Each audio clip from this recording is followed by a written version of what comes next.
This week's character lesson is be a good finder. Here's a story I used to help the kids understand where we're coming from. There are two twin brothers, and one of them, happy kid, in a good mood most of the time, easy to get along with. His brother, grumpy kid. Seems like he's always in a foul mood. And so mom and dad are a little concerned about the grumpy kid. They're wondering if maybe he's got some sort of a problem, so they take him to the doctor and hope the doctor can check him out and see if the boy needs some special help. And so the doctor says, well, let me try something. And they set up one room with everything a kid could possibly want. You know, toys and games and roller coaster rides and a zoo and snacks and just anything a kid could want is all in this space. And they open the door and they show the space to this grumpy kid, and he looks around and he immediately starts complaining. Where am I going to put it? And I'm going to get in trouble and mom's going to yell at me. And he just starts groaning and moaning. And mom looks at dad, dad looks at mom, they both look at the doctor. And the doctor says, you know, you're right. This kid's, you know, not a happy guy.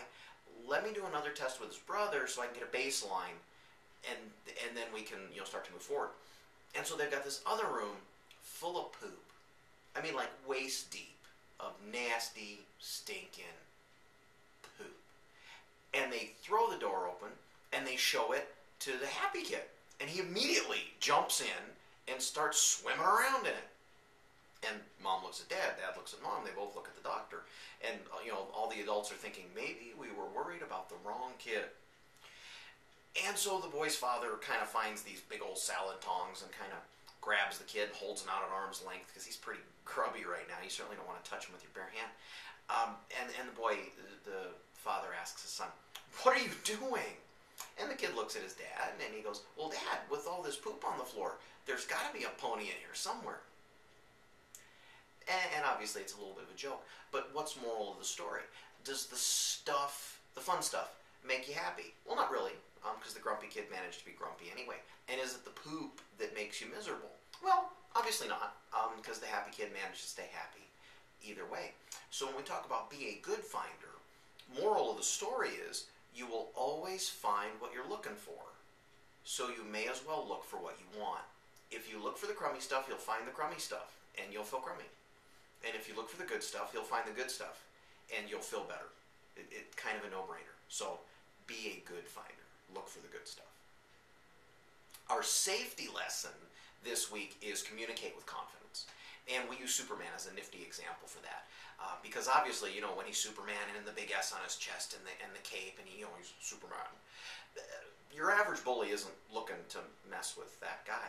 However, he puts on the white shirt and the Dockers and, you know, his heavy glasses, and all of a sudden, people pick on him. He gets treated bad and disrespected and pushed around and things of that nature. And, well, what's the difference? He's still this great, big, strong guy. I mean, if you look at him, just because he puts the shirt on, he doesn't suddenly become tiny.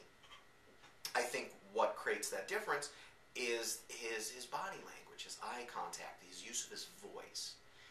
So, what's the moral of the story? People will tend to treat you the way you look like you expect to be treated. And so if you look like you expect to be treated badly, Clark Kent, people will tend to treat you badly. If you look like you expect to be treated well, Superman, then people will tend to treat you better. And so I have the kids play with that a little bit, and they stand up and they show me Superman and then Clark Kent and Superman. And it helps them understand that one of the best things we can do to deal with bullying and other people treating us badly, or just, you know, behaving in a way so that every human interaction goes a little more smoothly because people perceive us better, is learning how to communicate with confidence. Stand up straight, look people in the eye, and use your whole voice. And if we understand people will tend to treat us the way we look, like we expect to be treated, we can sort of reverse engineer that. And we can say, how would I like to be treated in this situation? Okay, how would I be behaving if people were already treating me that way?